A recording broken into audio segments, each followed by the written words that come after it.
Greetings, everyone, and thank you for coming to join me as we play through Infinite Stars. This game's been on my radar for a little minute now. I've actually heard about this a while ago, a couple years ago, when it first came out, before they updated the graphics and sprites on all the characters. Around 2 months ago, I actually invested into it and played through the full current content of the game, and it was just amazing. The creators game, real cool dude. The team have done a fantastic job setting up this world and the lore and the characters. I just wanted to showcase a little bit of this game, play through all the available content that we have. This is the Patreon version. I did talk to Rafe, the creator of the game, and he was okay with me doing some content coverage on this. I just can't show you the explicit adult parts, which standard YouTube stuff. But other than that, I don't want to chat it up too much. Currently, we're going to start from episode 1 all the way to episode 4, I believe is where the current content ends. I will be doing some voice narration. I do apologize in advance. My voice is not the most BA sounding. So if you come here for high quality stuff, I apologize. I'll work on that, but I figure it's better than just text and silence going on. All right, go ahead, start a new game.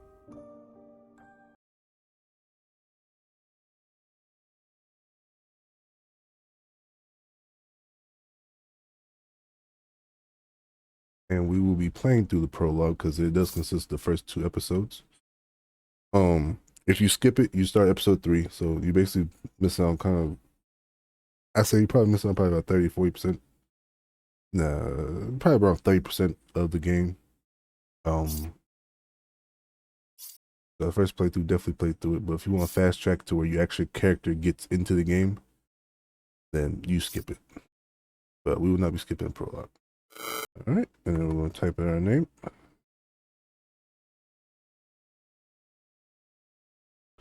Right, hello. And disclaimer, I probably will butcher some of these names. This game does take inspiration from certain sources. I know Dune is one of them, and I forget what the other ones are. So the names are a little wonky here and there.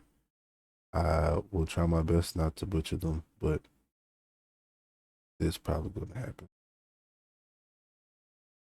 Moving on.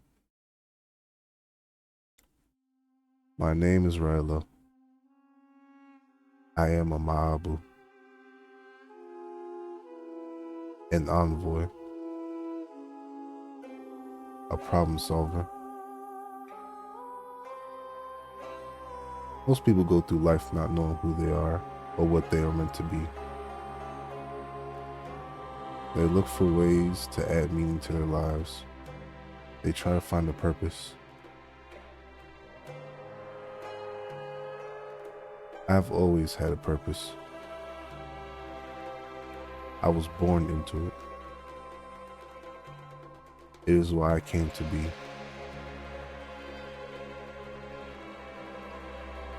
This is my story.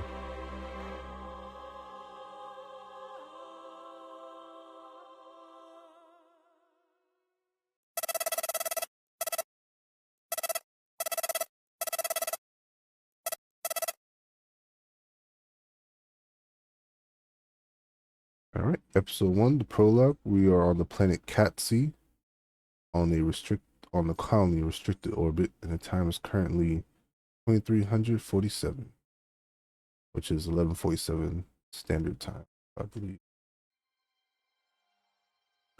The shuttle quietly drifted into orbit around the planet. All of the onboard systems were offline to avoid detection. If anyone were to notice them, they would just see another piece of mining debris being pulled into Katsi's cluttered orbit. And we meet Mavine. Mavine spoke with a hushed voice. We're drifting towards the blind spot. Are you ready to power up and fire the engines? And we meet Vera. I'm ready. I know. Too early and they detect us. Too late, and we burn up into the atmosphere. I've got this. I know you do.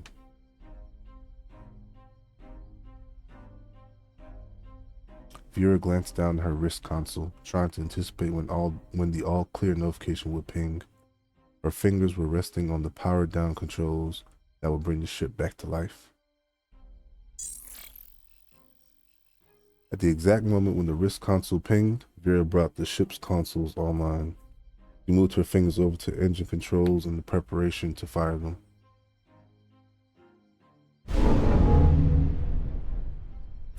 What was that? It sounded like we collided with a large piece of mining debris. Well, it pushed us off course. Let me check. Oh. It's worse than I thought. We're heading towards the planet's atmosphere. We don't have much time. We need to correct our course. Fire the engines. No, it's still too soon. Vera, if we don't fire now, we won't be able to correct our orbit in time. We'll all burn up. Not yet. We are still outside of the blind spot.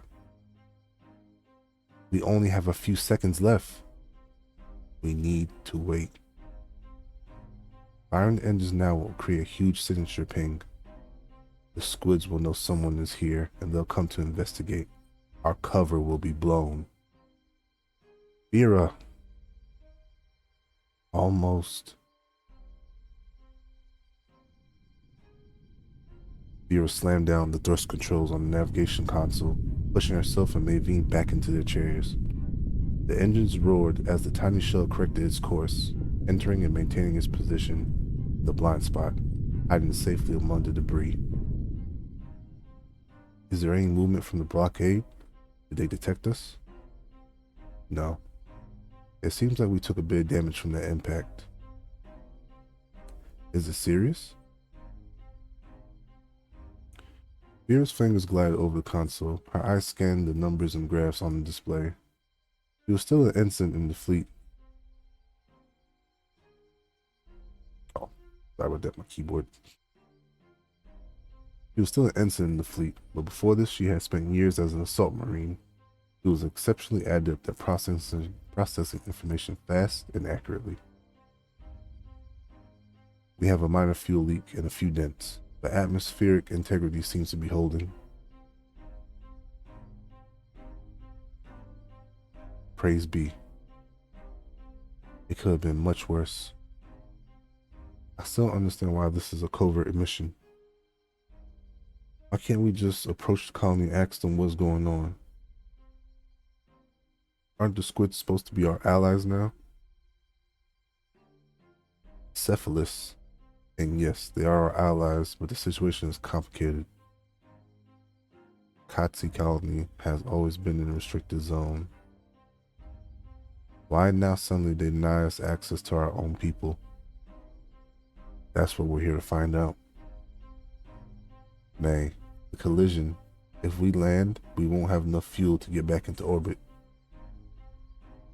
How are we going to get to the colony now? I'm not sure. We can't open a communication channel, as that will immediately alert the Cephalus fleet of our presence. What about a drop drone? You could send me down with an old long-wave comm kit.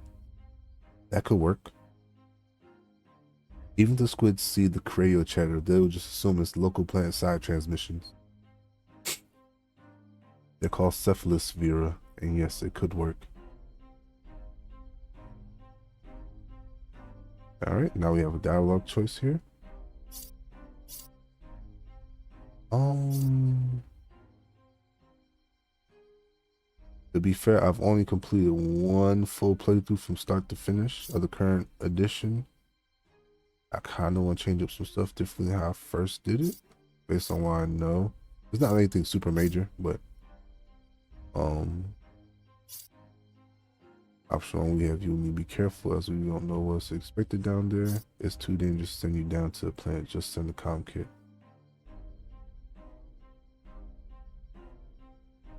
We'll go option 1. You will need to be careful as we you will need to be careful as we don't know what to expect down there. Fine, you alright. I'll prep the drop drone with some additional supplies. Vera walked towards the storage module.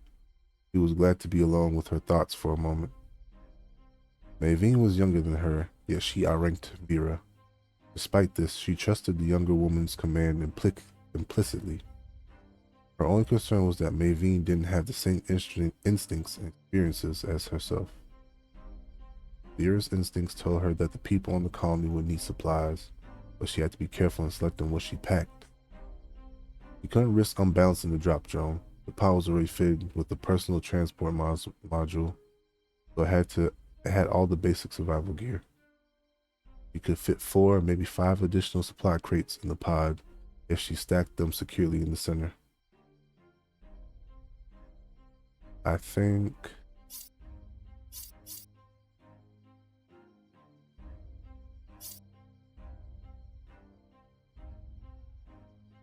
actually forgot what I chose at first.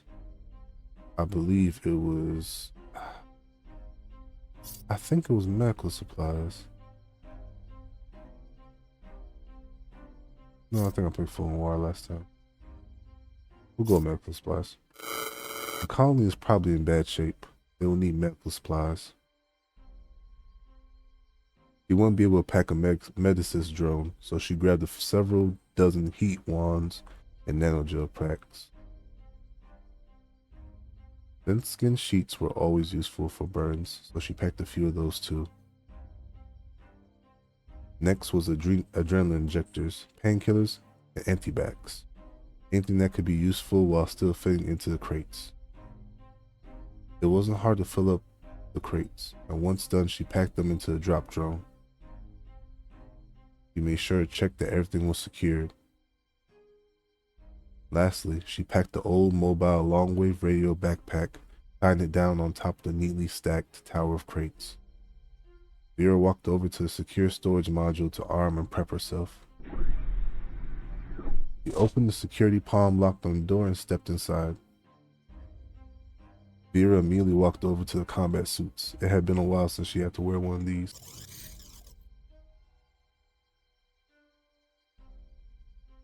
The finishing touch was a small laser that engraved her name and rank onto a regraphed metal tag slightly below her shoulder. She closed the visor and took a deep breath through her nose. There was a faint metallic and grease odor inside the suit. Always reminds me of home. Vera stepped off from the platform and walked over to the armory. She grabbed a rifle from a secure container before returning to Maevine. Drop drone's ready to go. Did you manage to get a good touchdown spot? Vera, I discreetly scanned the colony. Something is wrong. What is it? There aren't a lot of people down there. I can only detect 37 life forms. There should be several thousand. Do you think it has anything to do with why we lost all access to the colony? I think that maybe this is what the cephalists are trying to hide. Do you think they want to eradicate a whole colony? Would they? I don't know. Some cephalists weren't happy that we were allowed into Concordat, but attacking a human colony would be stupid.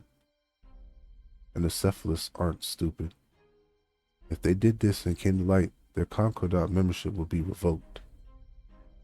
Well, if they thought they could get away with it, even then, what would they have to gain?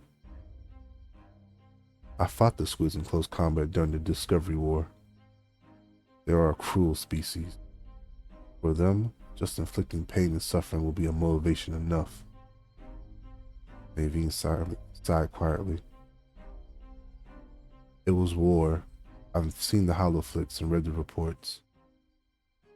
We weren't any less cruel than they were. It's different. We acted in self-defense.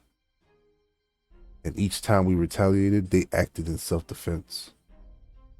Violence begets violence. You weren't there. You weren't on the ground where it was happening. It's different when you are safely in a starship, worlds apart from the carnage. You didn't witness the mutilated horrors and all the terrible deaths. Vera, we need to stay focused. We have a job to do. Fine. What supplies did you decide on packing?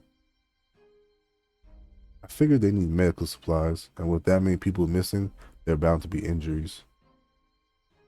Good thinking. Okay, let's get this over with. Naveen and Vera went over to drop drone's prep list one more time before launching. A short while later.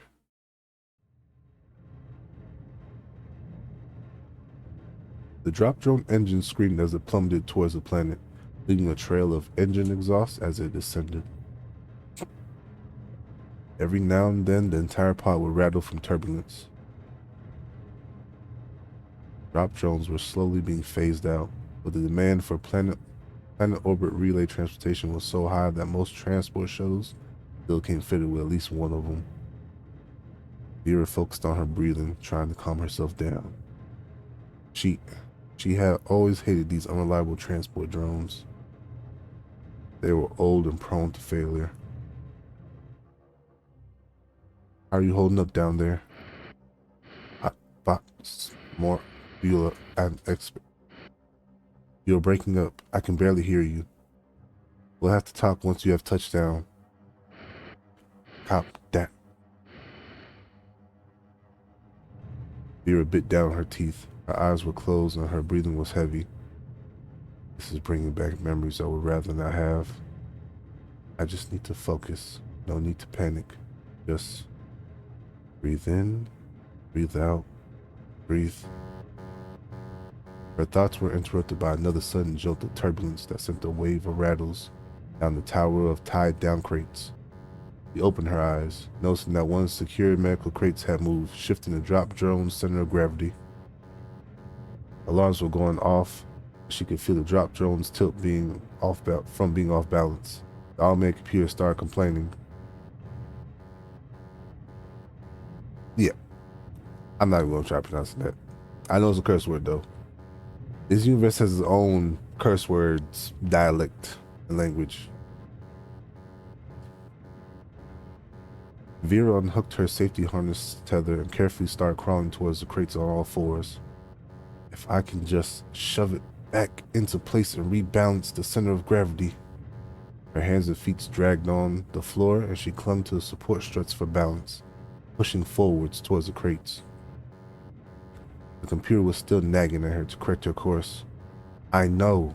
That's what I'm trying to do. The crates were tied down on top of each other, dangerously leaning towards the right. Vera reached the medical crates and pushed against them. They didn't move. He pushed against them harder, but the crates just wouldn't shift back into position. Frustrated, Vera sat up, braced her back against the support strut, kicked back against it, lunging forward and crashing against the tower of crates with all her might.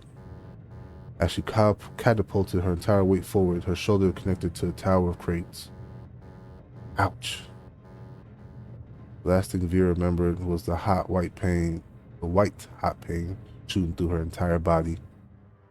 Meanwhile, Naveen anxiously watched as the drop drones descended on its intended trajectory. You're almost there, Vera.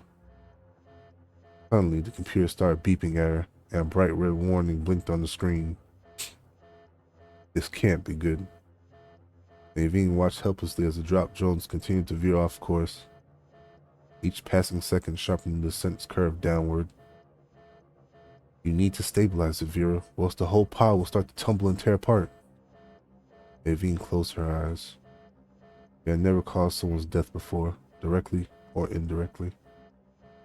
The thought alone that Vera could die because of her decision was sickening her to her stomach. Naveen whispered under her breath. Yeah, I'm sorry. I'm not even going to try butchering that, man. I'm going to need some guidance on that.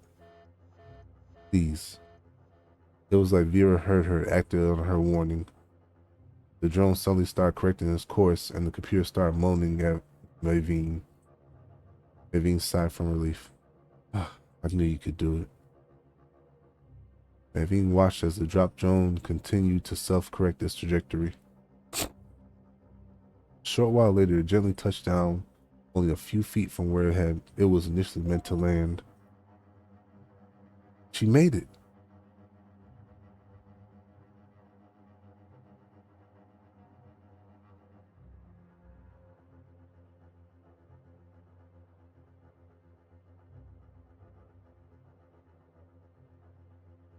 Sorry about that.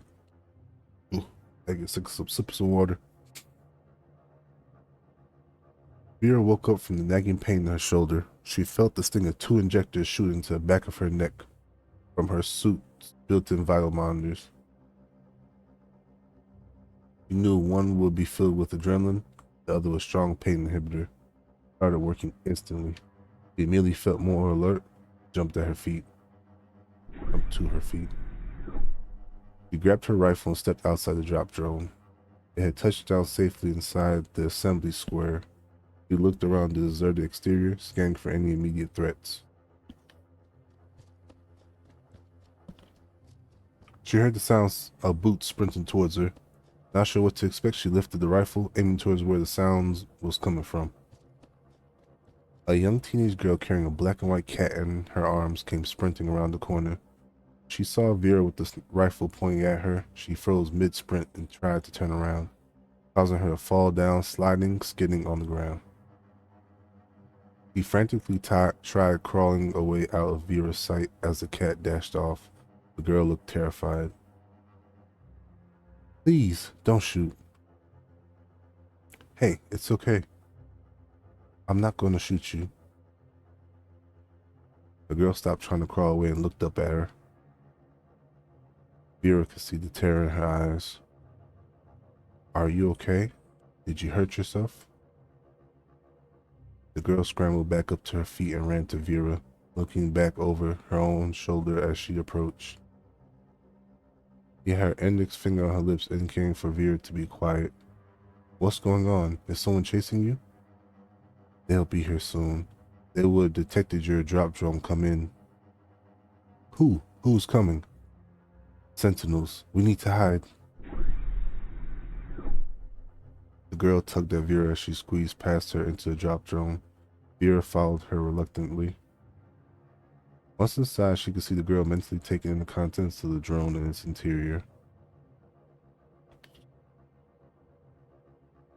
Are you okay? What's your name?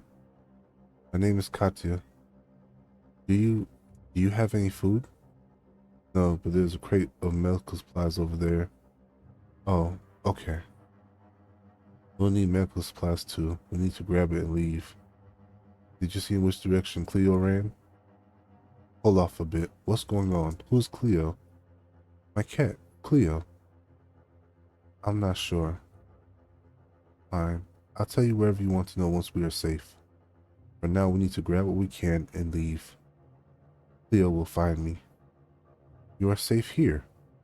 No, you do not understand. We're running out of... The girl spun around. Her face was contorted. Untorted.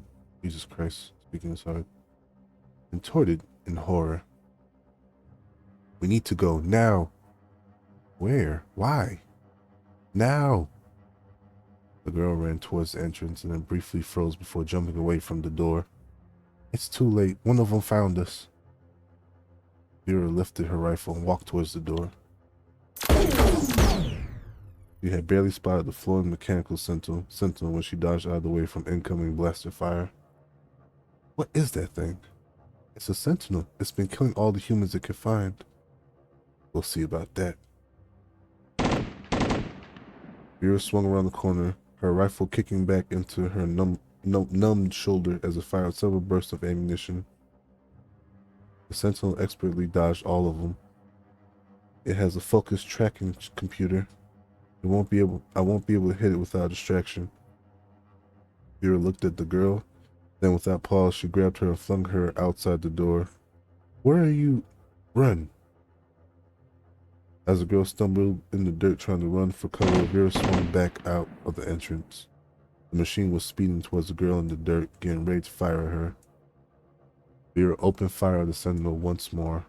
This time, her bullets made contact with the Sentinel, causing it to explode in a cloud of smoke and flaming debris that came crashing down towards the girl.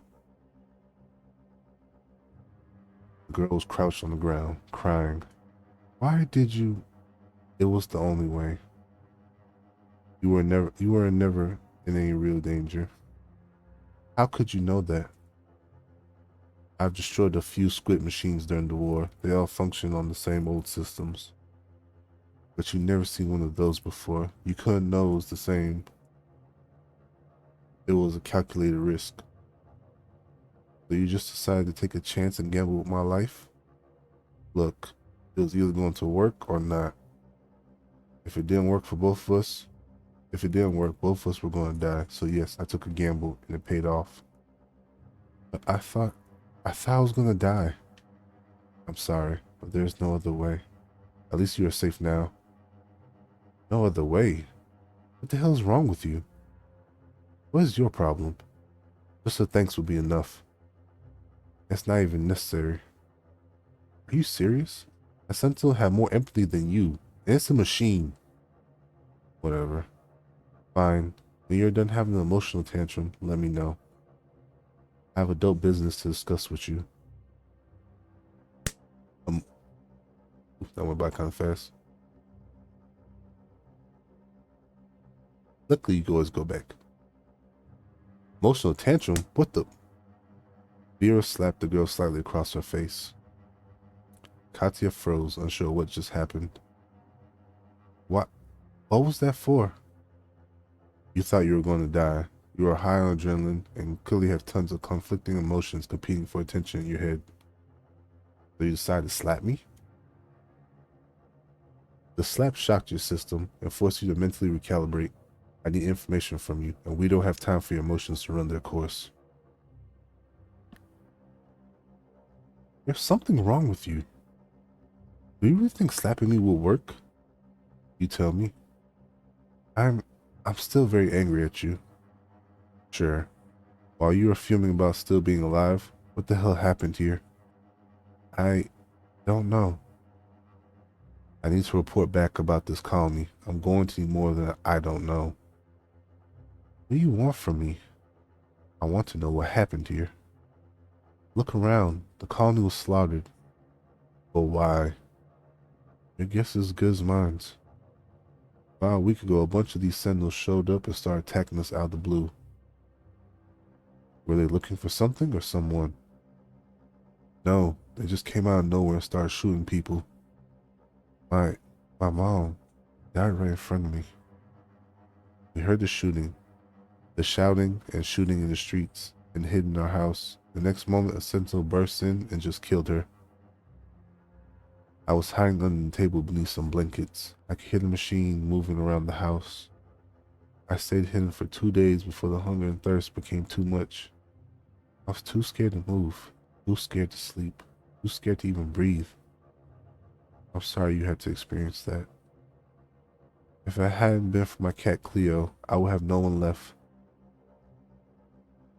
Katia started sobbing into Vera's shoulder. I need to find Cleo. He's all alone out there. Reluctantly,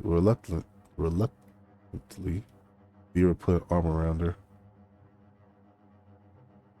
Later.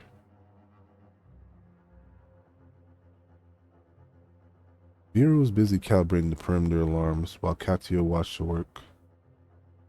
Both women had calmed down considerably after their earlier encounter with the Sentinel. Katia curiously watched as Vera activated another canister that formed part of the perimeter. Vera, what is space like? It's okay, I guess. Why you ask? I don't know. I guess I always wondered what it would be like to live among the stars. You do live among the stars. You know what I mean. To be honest, it's not much different than living here on this colony. You make it sound so normal, almost boring. It's new and exciting at first, but then it becomes a new normal, I guess. It's different planets, atmospheres, night skies, but it's the same humans everywhere.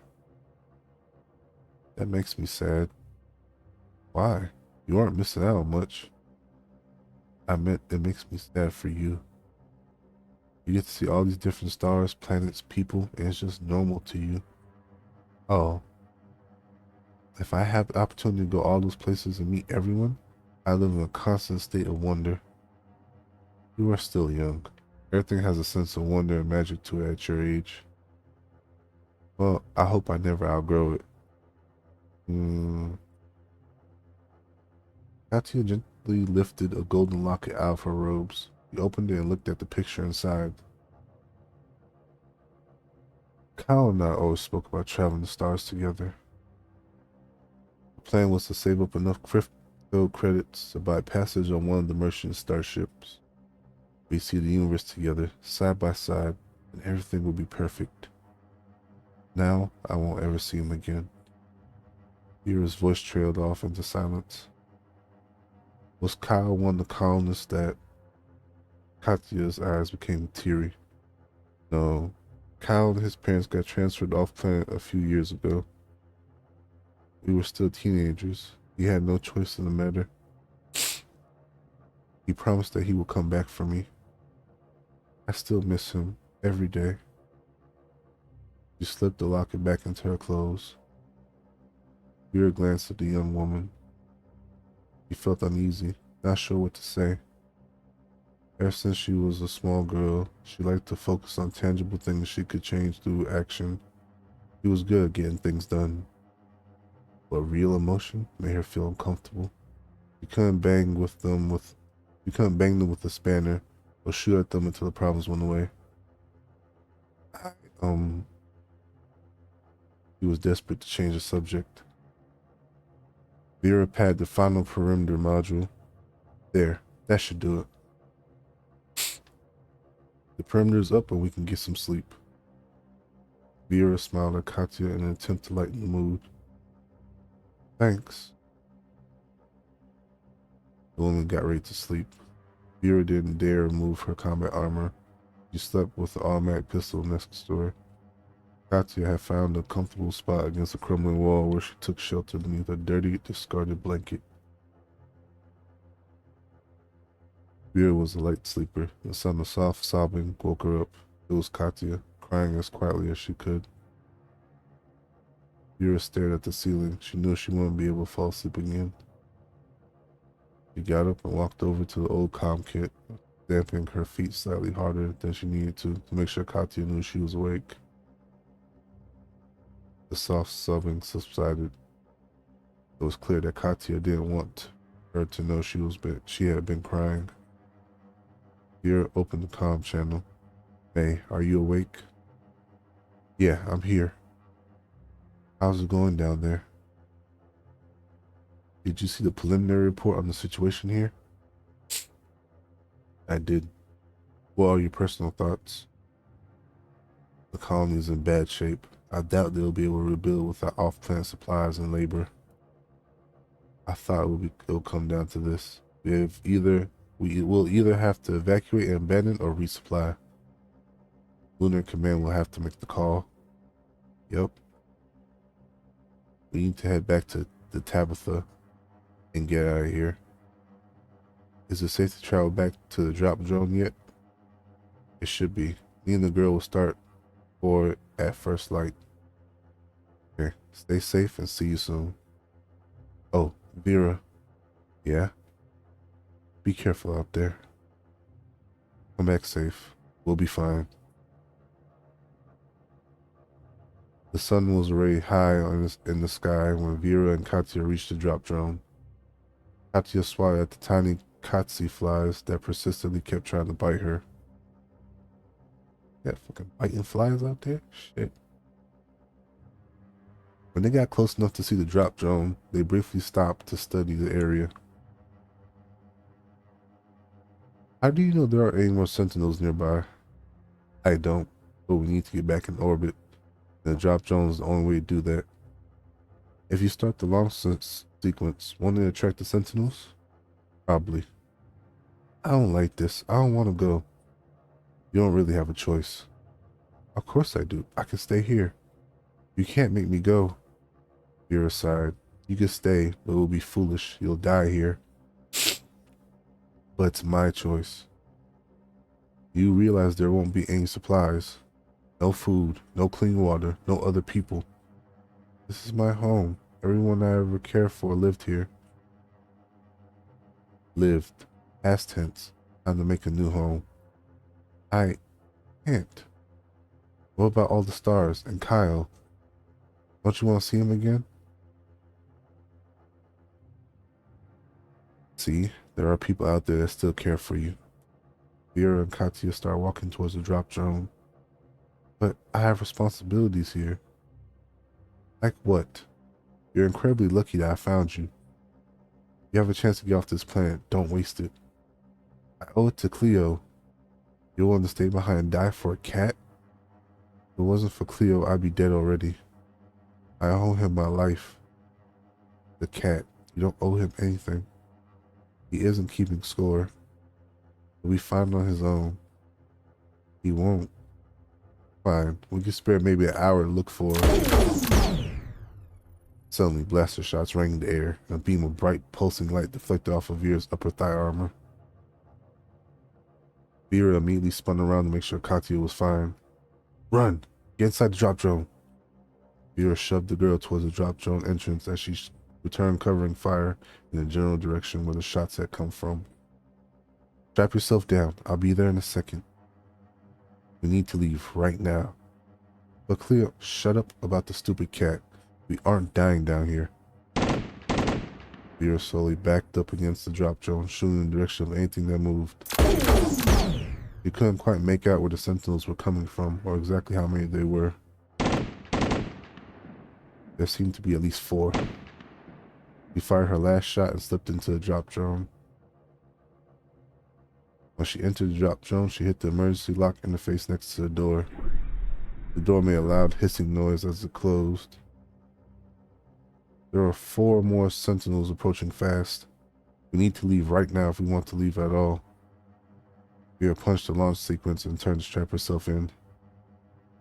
Katya was nowhere to be seen. Katya? She clumsily unbuckled herself and ran to check behind the supply crate that had been scavenged by someone earlier. The launch sequence was counting down. She couldn't find Katya anywhere. Katya, if you are hiding, you need to come out right now. I'm not kidding around. Right then, Vera noticed a small golden locket hanging from the outside, opposite door panel. Damn it, foolish girl. Kapia moaned at her, strapping. The launch was imminent. Vera knew she couldn't abort the sequence once started. She had no choice but to leave the girl behind and try to come back for her later. Vera walked over to the strap down and got in position. She closed her eyes, wishing things had worked out differently. She would come back for Katya as soon as she got back into orbit. Once she reached orbit, she ensured that she was on a safe approach vector before stripping off her armor and getting back into her uniform. Maven was waiting for Vera when the drop drone docked with the shuttle. Vera, I'm glad you made it back safely. Where's the girl? Stay behind. How?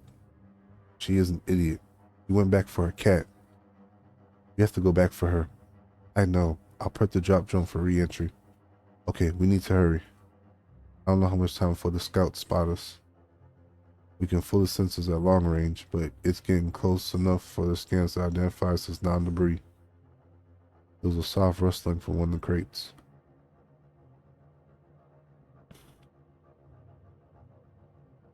Vera, there's something in that crate over there. Katya, are you in here? No. Vera shoved Maven out of the drop drone entrance and hit the emergency door lock panel. Vera, open the door. What's going on? Stay there. You're ready to eject me in the drone if it's necessary. Eject? What is happening, Vera? Vera eyed the crate. It was too small to fit Katya. It was just large enough to fit a small sentinel. I think we might have a sentinel on board. Oh, but you'll be able to disable it, right, Vera? Vera brought her finger to her lips, indicating to Maven be quiet. She raised her rifle and carefully approached the crate, ready to shoot at the first silent movement. When Vera was close enough, she kicked the crate.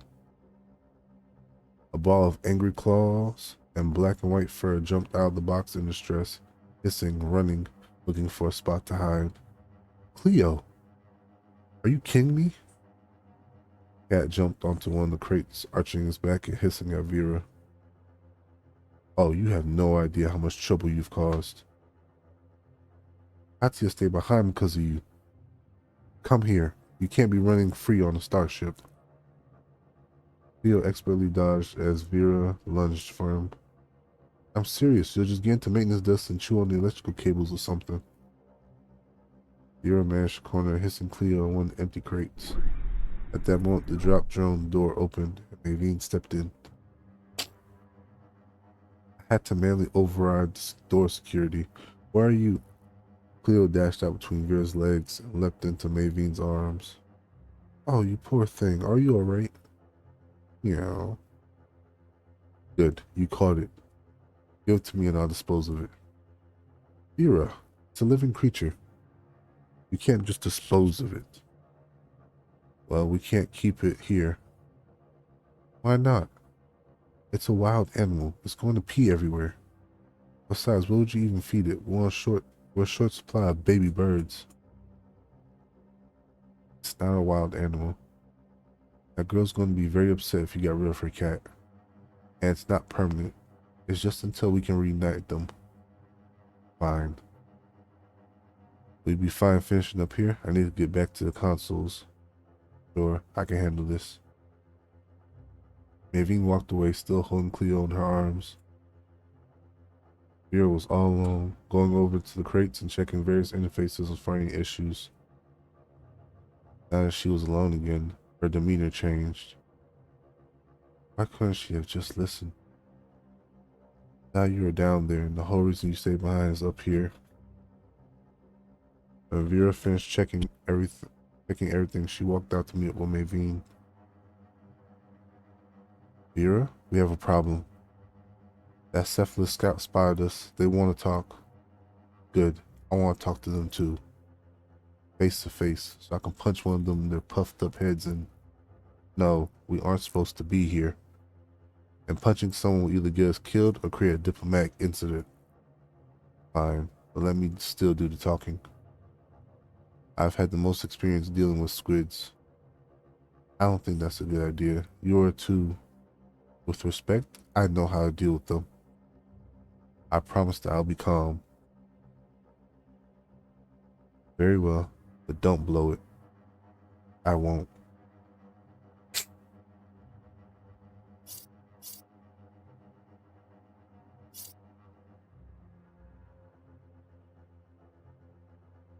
I think I chose this first option. Though the second option, if I remember correctly, doesn't have much difference.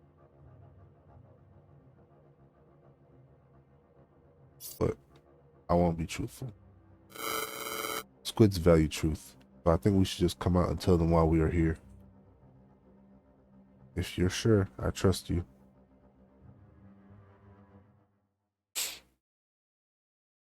Vera took a deep breath to calm her nerves. She counted to 3 and opened the comm link to Cephalus' ship. Humans, what is your purpose for being here? We are UIC members. I am Ensign Vera, and this is Lieutenant Mavine from the UIC Tabitha. We are here to investigate a distress signal we received from our colony. I know that you claim to be UIC members, but this cannot be. We aren't lying. You can check our... If you belong to UIC, as you and your drive signatures claim, you will know that you do not belong here. And yet here you are. It is a squirming paradox to me. Why did you attack our colony? It's a bold move to accuse a friend of such a terrible sin. It was your sentinels that attacked the colony. We have proof. Sentinels, yes. Ours? No. You squids are the only species to use sentinels. If they aren't yours, then whose are they? Squids? Ah, because of my limbs. Humorous. But your intellect and reasoning have betrayed you. Do the dwellings on this colony belong to you? No. Yet humans are the only species to live in such structures. Are you saying a different cephalous faction attacked the colony? Factions? Howling. There are no cephalous factions. We are one. Translation error. So you admit it was your sentinels that killed those people. Fascinating yet tiring. Now I see why our diplomatic envoys describe humans as frustrating to deal with. You all seem to lack the basic retention of information. They are not our sentinels. I don't. Let it go, Vera. You are agitating her. Thousands of lives were lost, May. She can deal with some agitation. This is not how we resolve it. Now's not the time or the place. Fine. But what happens to us now? Now? You go. Leave where you aren't supposed to be.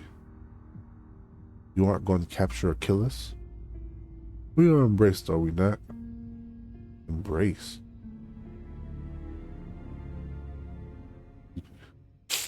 Embraced? I don't. Yes, embraced. We are merged, made one, allies. Yes? Why will we detain or smother an embraced one? Both our species belong to the Concordant. Because we saw what happened down there. We are proof that you sent... No, not our sentinels. Protectors. Translation error. Exterminators. Only doing their duty.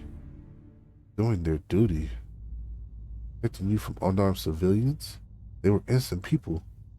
It is clear that you see without seeing. They weren't protecting us. They were protecting you, the humans. Protecting us? How does that even remotely make sense? Through purification, they were preserving human lives. Killing to preserve life is like fighting for peace. Another paradox. You know it won't hold up if an official investigation is launched. Amusing, but untrue.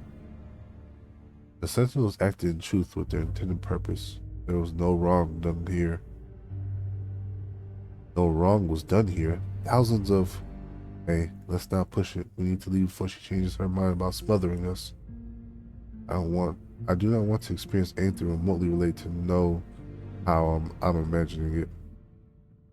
Arguing with this creature won't make any difference, and if we die here, no one will know what happened to the colony. Fine, you're right. Have you decided then? You will leave this place right now and not return. What about our people still down there? They are likely all gone by now. You are lucky to not count yourselves among them. There's nothing left for you here. Must leave now. If you return, you will be in violation of UIC regulation. It will be well within our rights to drown the life out of you, or drown the life in you. We're not leaving without saving those colonists. May. No, Vera, we can't leave them. Naveen, it's too late. We won't be leaving anybody behind. Look at the scans yourself. Naveen studied the scans. There were indeed no human life forms left. White hot anger arose in her throat. She wanted to climb through the screen and pummel the cephalous face on the other side. Diplomacy be damned. This is an injustice to everything that is good and right. Instead, she nodded at the alien's face. Let's leave then. As she said, there's nothing left for us here. The shuttle fired its engines and started its course back to UIC Tabitha. Naveen nervously peered at the nav interface every few seconds. She couldn't believe that the cephalist had allowed them to leave. She didn't quite understand it, but she was grateful. Naveen and Vera were almost too exhausted to talk on their way back to UIC Tabitha. The adrenaline had wore off and the tiredness soaked their bones. This is going to be a tough debriefing. I know. One show. Assuming that's a shit show. Vera. Yeah, I'm sorry, but you have to admit this is a mess. Naveen stood up and walked over to the environmental support interface. Her back was towards Vera. I mean, just wow. Still, I didn't think we were going to make it. When that squid lady appeared on the screen, I was certain we were going to die. Should have seen the look on your face when she... Hey, are you okay? Naveen's shoulders were gently shaking. Vera could hear her soft sobbing. May, what's wrong? It's just... I'm sorry. I don't like crying in front of people. It's okay. You hate it when people get all emotional. That's true. But May, you're not like me. It's awkward when you cry, but I don't want you to hide what you're feeling for my sake. I know. It's just that poor girl, those poor souls. It's not your fault. It's not fair. She was so young, and now she's gone. All of them. They all had a future, and now it's gone. These things happen. They shouldn't. That's the whole problem. Vera walked over to where Mavine was standing. He hesitated for a moment and then placed a hand on her shoulder. You've never lost anyone before, have you? What? I... No. Not even during the war? No one I knew personally. I only did strategic planning. High up in our spaceships, worlds apart from the carnage, as you mentioned. Sorry about that. It's hard. I wish I could say it gets easier, but it doesn't. How you deal with it? Honestly, I don't know. I just avoid going there in my mind. That can't be healthy. Ah, true. But then again, nothing about joining the assault marines was healthy. I guess. Why did you sign up? There will always be something to fight for, no matter how much we achieve or gain. It's part of the human condition. Always improving, always fighting for what is right. And someone has to do the fighting. Vera, I know some of the other people give you a hard time, but I guess what I'm trying to say, I'm glad I know you. Yeah, well, give us some time. Two women continued their discussion, nervously checking to make sure they weren't being followed by the Cephalus fleet. It was hard to believe they were actually free to go. Naveen knew that their previous newly found peace with the Cephalus through the Concordat was about to be tested once they were debriefed. Nothing made sense to her anymore. What did the Cephalus have to gain by massacring a whole colony? What did they have to gain by allowing herself and Vera to report back on the event? And why do it now? Meanwhile, speaker for our hearts, why did you let the humans return to their own kind? Surely you saw the scans. Indeed, I saw. But you do not see, youngling? The humans wanted a seat in the pool despite not being ready to swim. We tried, but we cannot deny them access to the Concordat. And with the privilege of being a member comes responsibility. The scans, this will have far-reaching consequences for them. Possibly for us too. Yes, it will. But sometimes the only way to teach a stubborn newly spawned is to let it play amongst the sharp corals. I think I understand. Do you, youngling? Yes, a coral injury attracts a blood predator. You perceive the understanding, but do not comprehend the understanding.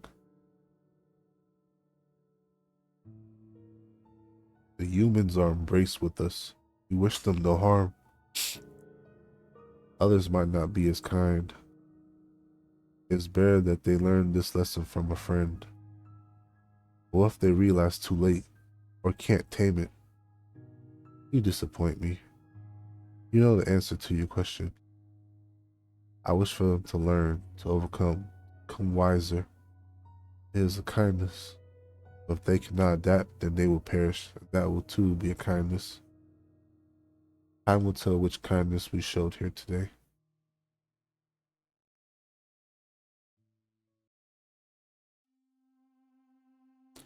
Before we continue, you need to understand the privilege that comes beyond Mahabu, and yet the responsibilities far outweigh them. I am feared by some, but revered by most. And that show's fast. People address me as I am a he, him. When a delicate problem can't be solved by normal means, when all options have been explored and exhausted, only then am I called upon to intervene. I served humanity and her interests since the day I was born. I've done what was required of me. I never expected that you could ask for more.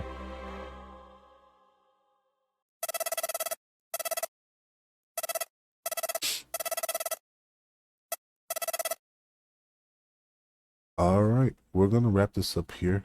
That was the first episode, aka the prologue, Infinite Stars.